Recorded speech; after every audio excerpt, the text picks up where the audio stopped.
Olá, hoje a gente vai desmistificar a análise técnica. E olha, esquece aquela ideia de bola de cristal, tá?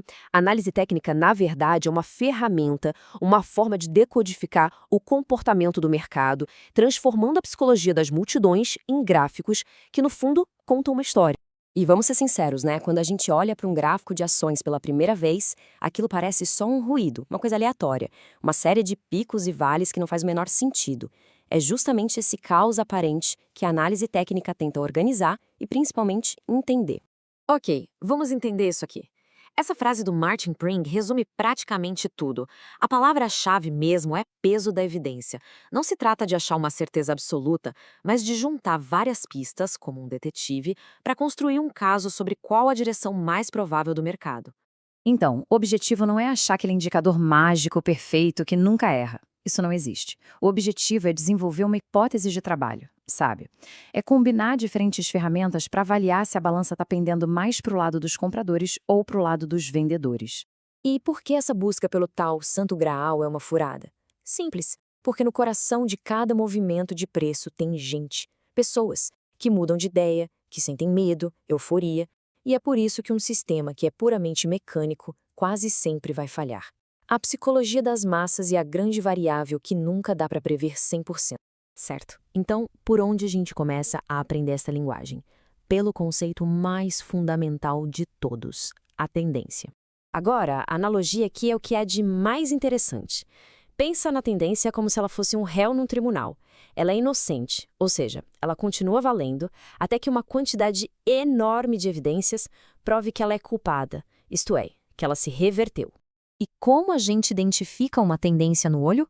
É surpreendentemente simples, na verdade.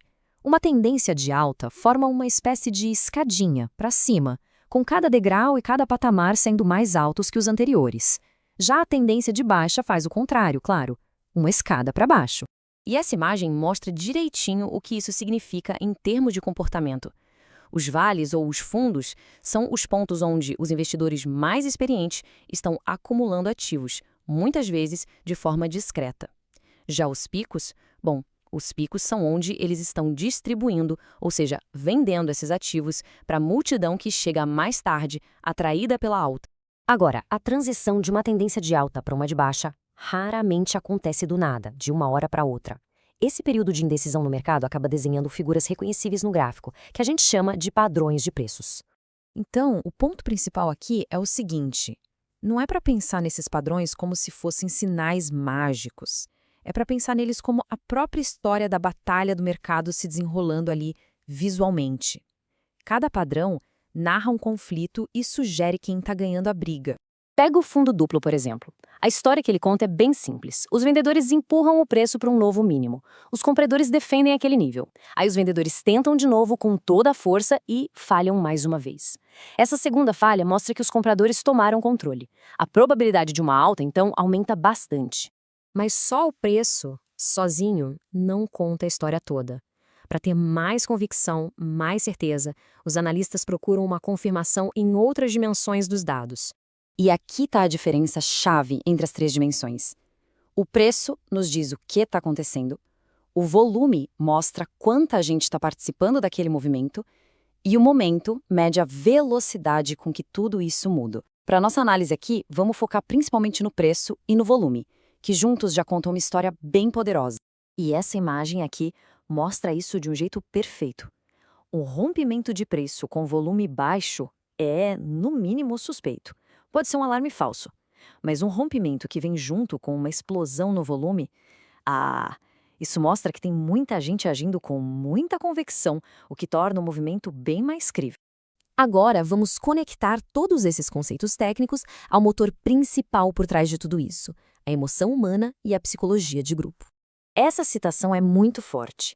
Nos mercados, o comportamento de manada pode simplesmente passar por cima da lógica individual. O medo de ficar de fora ou o pânico de uma queda pode levar a decisões totalmente irracionais em massa. E são essas ondas de emoção que os gráficos frequentemente refletem. E aqui a gente tem um exemplo clássico do mundo real. Quando o otimismo é tanto que vira capa de revista popular, Geralmente significa que o entusiasmo chegou no seu auge. Para um analista, isso não é um sinal para comprar, mas sim um alerta gigantesco de que o topo do mercado pode estar bem próximo.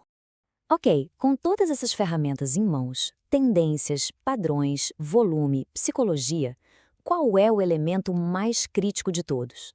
É o julgamento do próprio analista. Então, qual é a mentalidade certa? Bem, não é sobre estar sempre certo, mas sim sobre ter um método consistente. É usar todas essas ferramentas para construir um caso, lembrando sempre que os gráficos refletem emoções humanas. E, acima de tudo, é ter a humildade de admitir quando o mercado prova que a sua hipótese inicial estava errada. E essa citação arremata o ponto de forma brilhante.